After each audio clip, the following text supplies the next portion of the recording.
নমস্কাৰ বেদিক এষ্ট্ৰলজি আছামৰ সকলো বন্ধু বান্ধৱীলৈকে মই আন্তৰিক অভিনন্দন জ্ঞাপন কৰিলোঁ। আজি আপোনালোকৰ এটা প্ৰশ্নৰ উত্তৰ দিবলৈ মই এই ভিডিঅ'টো বনাবলৈ লৈছোঁ। বাস্তুৰ ভিডিঅ'। বহুতে মোক প্ৰশ্ন কৰিছে যে আমাৰ দক্ষিণ পূব কোণটো অলপ কটা মাটি টুকুৰৰ, বহুতে কয় যে মোৰ উত্তৰ পূব কোণটো কটা, বহুতে দক্ষিণ পশ্চিম কোণটো বা বহুতে কয় দক্ষিণ পূব কোণটো মোৰ কটা গৈছে। গতিকে ইয়াৰ কাৰণে কি কৰিব লাগিব, কেনেধৰণৰ ইয়াৰ ফল হ'ব পাৰে, গতিকে তাৰে সকলোৰে প্ৰশ্নৰ উত্তৰ দিবলৈ এই মই ভিডিঅ'টো বনাইছোঁ। প্ৰথমতে আমি চাওঁ যে এইটো যদি মাটি টুকুৰা হয় চাৰিসীমাটো, তেনেহ'লে এইটো উত্তৰ আৰু এইটো আমি দক্ষিণ ধৰিম, আৰু এইটো পূব ধৰক আৰু এইটো পশ্চিম। প্ৰথমতে আহোঁ যে উত্তৰ পূবটো যদি কোণ এইটো হ'ল আমাৰ উত্তৰ পূব, এই কোণটোৰ আমাৰ উত্তৰ পূব কোণ, এই কোণটো যদি মাটিডোখৰক কাটা যায় তেনেহ'লে কি হ'ব পাৰে। উত্তৰ পূব কোণটোৰ এইখিনিৰ অধিপতি হ'ল, ইয়াৰ অধিপতি বৃহস্পতি আৰু কেতু। গতিকে বৃহস্পতি আৰু যেতিয়া কেতু আধিপত্য আছে ঈশান কোণত, আৰু ই বাস্তুপুৰুষৰ, আমাৰ ইয়াত বাস্তুপুৰুষৰ মূৰটোও আছে। গতিকে আৰু এইটো জলতত্ত্বৰ অধীনত, আৰু এই দিশেৰেই আমাৰ কস্মিক ৰে, যিটো আমাৰ ঐশ্বৰিক শক্তি বিশ্ব ব্ৰহ্মাণ্ডৰ ৰাতিপুৱা সূৰ্য উদয়ৰ লগে লগে এইফালেদি আমাৰ ঘৰখনত প্ৰৱেশ কৰি থাকে। গতিকে এই স্থানত যদি আমাৰ বাস্তুদোষ হয়, এই দিশটো যদি কটা হয়, তেনেহ'লে আমাৰ ঘৰখনৰ ইমিউনিটি অৰ্থাৎ শৰীৰৰ প্ৰতিৰক্ষা ক্ষমতাটো কমি গৈ থাকে, ৰোগ ব্যাধি বাঢ়ি যাব ধৰে, আৰু বিশেষকৈ যিজন ঘৰৰ মুৰব্বী মুখীয়া, তেওঁৰ মূৰৰ বিষ বা আৰ্থিক দুৰৱস্থা, সুযোগ সুবিধা লাহে লাহে কমি গৈ থাকে, চৰকাৰী সা সুবিধাৰ ক্ষেত্ৰতো তেওঁ লাহে লাহে কমি গৈ থাকে, আধ্যাত্মিকতা দিশৰ পৰাও তেওঁ বাধা আহে। আৰু এই ক্ষেত্ৰত যদি আপোনালোকে এনেধৰণৰ কটা গৈছে, তেতিয়াহ'লে এই দিশটো যিহেতু জলতত্ত্বৰ অধীনত, এই দিশটোত আপোনালোকে অলপ নীলা ৰং কৰিব পাৰে, আৰু ঠিক এইখিনিতেই এখন মিৰ'ৰ অৰ্থাৎ দাপোন এখন, এইখিনিতে এই কোণটোতে এখন দাপোন লগাই দিব পাৰে। এই কোণখনত এখন দাপোন লগাই দিলে এই কোণটো বৰ্ধিত হ'ব। এই কোণটো বৰ্ধিত হ'লে তাহলে কটা চিনটো যিটো প্ৰভাৱ, কটাটোৰ প্ৰভাৱটো কমি যাব। এইখিনিতে এখন দাপোন লগাই দিয়ক, এইখিনিতে এখন দাপোন লগাই দিয়ক। এতিয়া চাওঁ আহক, দ্বিতীয়তে আমি যদি দক্ষিণ পূব, এতিয়া এইটো হ'ল দক্ষিণ, এইটো হ'ল পূব, আৰু এইখিনিয়ে হ'ল আমাৰ দক্ষিণ পূব কোণ। এইখিনি হ'ল আমাৰ দক্ষিণৰ দক্ষিণ পূব, এইখিনি হ'ল পূবৰ দক্ষিণ পূব। এতিয়া যদি এই কোণটো কটা হয়, তেনেহ'লে কি হ'ব, এইখিনিতে আমাৰ শুক্ৰৰ অধিপতি ভেনাছ, ইয়াতে শুক্ৰ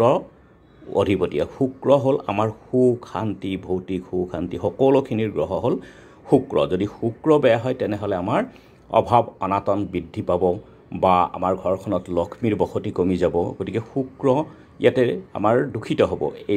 এই কোণটো যদি কটা হয়। এইটো হ'ল দক্ষিণ পূব কোণ। তেতিয়াহ'লে আমি কি কৰিম, গতিকে গৃহিণীৰ ওপৰতো প্ৰভাৱ পৰে এইখিনি, ঘৰখনৰ গৃহিণী, আৰু 35 বছৰৰ পাছত ইয়াৰ প্ৰভাৱ লাহে লাহে গৃহিণীৰ ওপৰত বেছিকৈ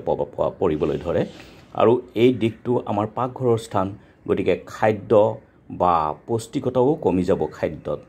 সুস্বাদু খানা আমাৰ নহ'ব, আৰু প্ৰেছাৰ প্ৰভৃতি আদি ৰোগৰ লাহে লাহে বৃদ্ধি হ'ব ধৰে, আৰু ঘৰখনৰ অস্ত্ৰোপচাৰো হ'ব পাৰে স্ত্ৰীসকলৰ এনে ক্ষেত্ৰত যদি কটা হয়। আৰু কি হয়, যিটো আপোনাৰ আমাৰ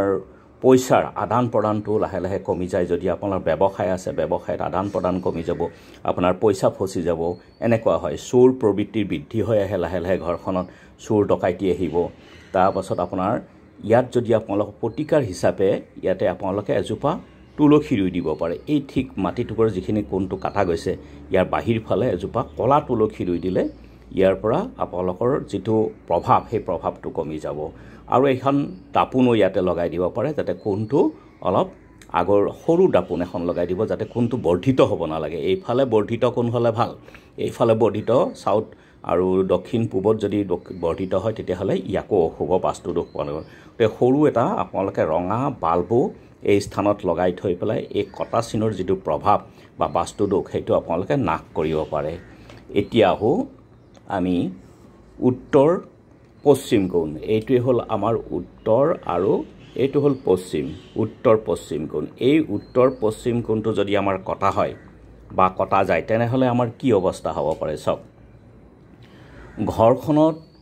ঘৰখনৰে হওক বা ভূমি টুকুৰাৰে হওক, যদি বায়ৱ কোণটো কটা যায়, তেনেহ'লে কেনে প্ৰভাৱ হয়। আমি প্ৰথমতে জানিব লাগিব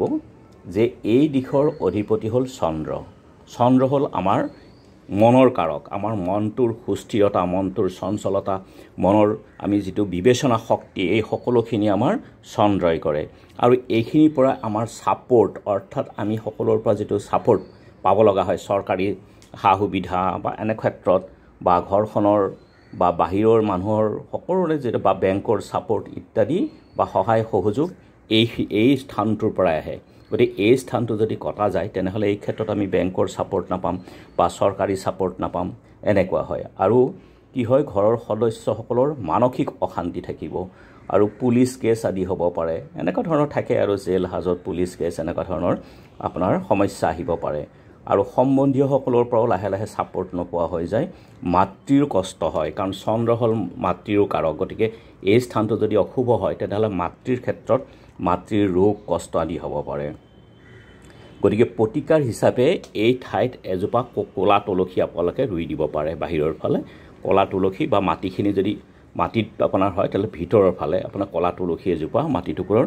ভিতৰ ফালে কলা তুলসী এজোপা ইয়াতো আপোনালোকে ৰুই দিব পাৰে আৰু ইয়াত এখন সৰু দাপোন এখন ৰুই দিব পাৰে যাতে কোনাটো কটা যেন নালাগে এখন ইয়াত দাপোন লাহেকৈ সৰু দীঘলীয়া আপোনাৰ মানুহজনৰ যিটো সাইজ তাত 4 ফুট বা 4.5 ফুট এনেকুৱা ধৰণৰ এখন দাপোন দীঘলকৈ আপুনি কোনাটোত লগাই দিয়ক আপোনালোকৰ বাস্তু দুখৰ পৰা আপোনালোকে হাত হাৰিব পাৰিব আৰু চন্দ্ৰ যন্ত্ৰ এটা ঠিক এই কোণটোতে এটা চন্দ্ৰ যন্ত্ৰ পায় চন্দ্ৰ যন্ত্ৰও আপোনালোকে লগাই দিব পাৰে আৰু সদায় এই জায়গাটোত সিলভাৰ ৰং অথবা বগা ৰং ব্যৱহাৰ কৰি থৈ দিয়ক এইখিনি সিলভাৰ মেটালিক যেটো কোৱা হয় মেটালিক ৰং বা বগা ৰং লগাই কৰি পেলাই থৈ দিয়ক এই কোণটো তেতিয়াহ'লে যেটো আপোনাৰ অশুভ এই অশুভতাটো আঁতৰি যাব এতিয়া আমি চাম যদি দক্ষিণ পশ্চিম কোণটো কটা যায় এইটো হল দক্ষিণ এইটো হল পশ্চিম গতিকে এই কোণটোৱে হল দক্ষিণ পশ্চিম এইটো হল আমাৰ বাস্তু দেৱতাৰ ভৰিৰ স্থান পাৱাৰ স্থান এইখিনি এই স্থানটো যদি কটা হয় তেনেহ'লে ইয়াৰ প্ৰভাৱ কেনেধৰণে হ'ব পাৰে এই দিশটো হল ঘৰৰ মুখ্য ব্যক্তিৰ দিশ এই দিশত যদি কোনো দোষ থাকে তেনেহ'লে মুখ্য ব্যক্তিৰ কথাবাৰ্তা কোনো নুশুনিব সকলোৱে অৱমান্য কৰিব আৰু শত্ৰু ভয় বৃদ্ধি হৈ থাকিব জীৱনৰ লগত তেওঁ যথেষ্ট সংঘৰ্ষ কৰিব লাগিব কিন্তু তেওঁৰ ক্ষমতা নাথাকিব সংঘৰ্ষ কৰাৰ আৰু হঠখাত ভুগিবলৈ ধৰে সম্বন্ধ বা চাকৰি কৰ্মটো তেওঁৰ যথেষ্ট বাধা আহিবলৈ ধৰে পৰিয়ালৰ লগত তেওঁৰ মিলা মিছা লাহে লাহে কমি যায় গতিকে এই স্থানটো যদি বাস্তু দোষ হয় তেনেহ'লে ঠিক এই স্থানতেই এটা কলা তুলসীৰ পুলি ৰুই দিয়ক আৰু ইয়াতে এটা ৰাহু যন্ত্ৰ যেহেতু এইটো স্থান হল ৰাহুৰ স্থান ৰাহুৰ যন্ত্ৰ এটা ইয়াতে স্থাপন কৰিব পাৰে আৰু এইখিনি হল পৃথিৱীতত্বৰ অধীনত গতিকে ইয়াতে এটা এটা হালধীয়া এটা লাইট ইয়াখিনিতে আপোনালোকে লগাই ৰাখিব পাৰে হালধীয়া লাইটটো ৰাখিলে ইয়াৰ পৃথিৱীতত্বৰ আধিক্যটো বাঢ়ি যাব আৰু ঠিক এইখিনিতে এডাল তামৰ তাৰ পুতি দিয়ক মাটিৰ তলত তেতিয়াহ'লে এই স্থানটোৰ বাস্তু দোষৰ পৰা আপোনালোকে ৰক্ষা পাব পাৰিব গতিকে এতিয়া আপোনালোকে বুজি পালে যে বাস্তুৰ দোষ কেনেধৰণৰ কোন গতিকে এতিয়া আপোনালোকে বুজিব পাৰিলে বন্ধু বান্ধৱীসকল এতিয়া আপোনালোকে জানিব পাৰিলে যে মাটি টুকুৰৰ যদি কোনকেইটা কটা হয় কেনেধৰণৰ প্ৰভাৱ পৰিব ঘৰখনত আপোনালোকে পাৰিলে সোনকালে ইয়াৰ যদি আছে আপোনালোকৰ প্ৰতিকাৰ কৰক ধন্যবাদ এতিয়া আমি চাম যদি দক্ষিণ পশ্চিম কোণটো কটা যায় এইটো হল দক্ষিণ এইটো হল পশ্চিম গতিকে এই কোণটোৱে হল দক্ষিণ পশ্চিম এইটো হল আমাৰ বাস্তু দেৱতাৰ ভৰিৰ স্থান পাৱাৰ স্থান এইখিনি এই স্থানটো যদি কটা হয় তেনেহ'লে ইয়াৰ প্ৰভাৱ কেনেধৰণে হ'ব পাৰে এই দিশটো হল ঘৰৰ মুখ্য ব্যক্তিৰ দিশ এই দিশত যদি কোনো দোষ থাকে তেনেহ'লে মুখ্য ব্যক্তিৰ কথাবাৰ্তা কোনো নুশুনিব সকলোৱে অৱমান্য কৰিব আৰু শত্ৰু ভয় বৃদ্ধি হৈ থাকিব জীৱনৰ লগত তেওঁ যথেষ্ট সংঘৰ্ষ কৰিব লাগিব কিন্তু তেওঁৰ ক্ষমতা নাথাকিব সংঘৰ্ষ কৰাৰ আৰু হঠখাত ভুগিবলৈ ধৰে সম্বন্ধ বা চাকৰি কৰ্মটো তেওঁৰ যথেষ্ট বাধা আহিবলৈ ধৰে পৰিয়ালৰ লগত তেওঁৰ মিলা মিছা লাহে লাহে কমি যায় গতিকে এই স্থানটো যদি বাস্তু দোষ হয় তেনেহ'লে ঠিক এই স্থানতেই এটা কলা তুলসীৰ পুলি ৰুই দিয়ক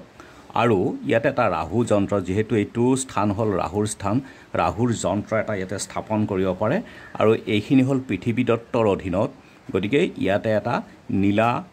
এটা হালধীয়া এটা লাইট ইয়াখিনিতে আপোনালোকে লগাই ৰাখিব পাৰে হালধীয়া লাইটটো ৰাখিলে ইয়াৰ পৃথিৱীতত্বৰ আধিক্যটো বাঢ়ি যাব আৰু ঠিক এইখিনিতে এডাল তামৰ তাৰ পুতি দিয়ক মাটিৰ তলত তেতিয়াহ'লে এই স্থানটোৰ বাস্তু দোষৰ পৰা আপোনালোকে ৰক্ষা পাব পাৰিব বন্ধু বান্ধৱীসকল এতিয়া আপোনালোকে জানিব পাৰিলে যে